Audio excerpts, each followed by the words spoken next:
Imagine this, one email, just one single email lands in an inbox. Hours later, $45 million vanishes from a company's bank account. This isn't a Hollywood movie. This is a real cyber fraud, and it could happen to anyone. Today, we're dissecting a devastating CEO fraud case.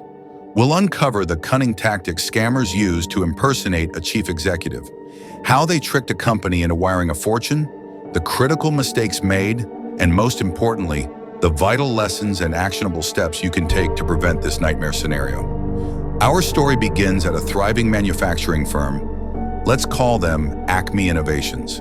Like any busy company, Acme relied heavily on email for swift communication, especially from their CEO, Mr. Harrison. One Tuesday afternoon, a senior finance manager, Sarah, received an email. It looked like it was from Mr. Harrison. The subject, urgent and confidential, pending acquisition payment. The email was brief, authoritative. It explained that Acme was making a secret, time-sensitive acquisition. Mr. Harrison was in a meeting and couldn't be disturbed by phone, but needed Sarah to urgently process a wire transfer of $45 million to a new vendor. The email stressed utmost confidentiality, warning Sarah not to discuss it with anyone due to the sensitive nature of the deal. It even included seemingly legitimate, but fake, legal jargon and payment instructions. Sarah felt the pressure, the CEO's explicit instructions, the urgency, the secrecy.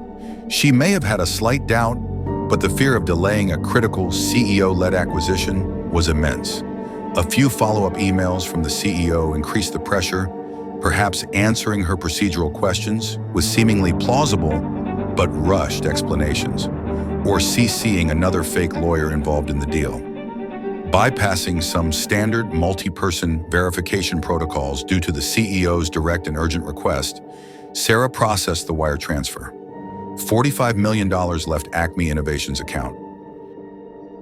It wasn't until hours later, perhaps the next day when the real Mr. Harrison was available, and someone mentioned the large transfer, that the devastating truth began to unravel. The emails weren't from him. The acquisition was a phantom. The money was gone, likely already moved through multiple international accounts. Panic, investigations.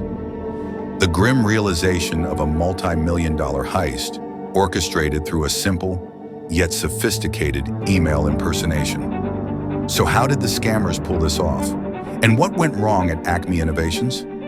First, sophisticated email spoofing or impersonation. They created an email address that was almost identical to the CEO's, or used display name spoofing, where the name looks right even if the underlying email is different. Second, social engineering.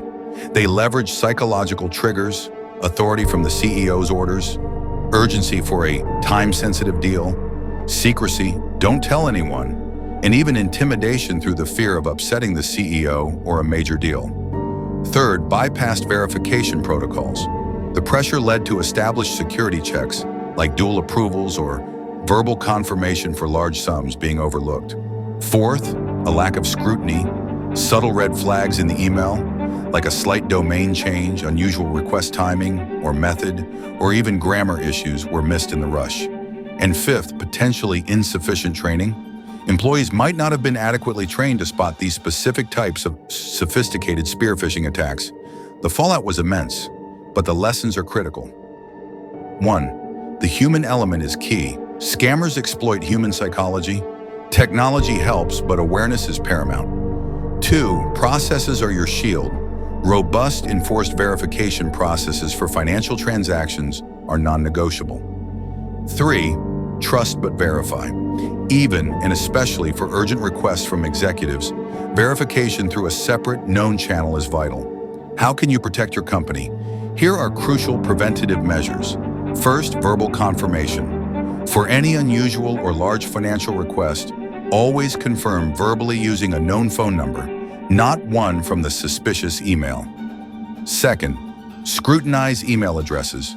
Train staff to meticulously check the sender's full email address for any discrepancies, even tiny ones. Third, implement multi-factor authentication, or MFA, for email accounts and financial systems to add an extra layer of security. This $45 million disaster serves as a stark reminder. Cyber criminals are relentless and creative, but by understanding their methods and implementing robust defenses, you can significantly reduce your risk. What are your thoughts? Has your company faced similar attempts? Share your experiences or questions in the comments below.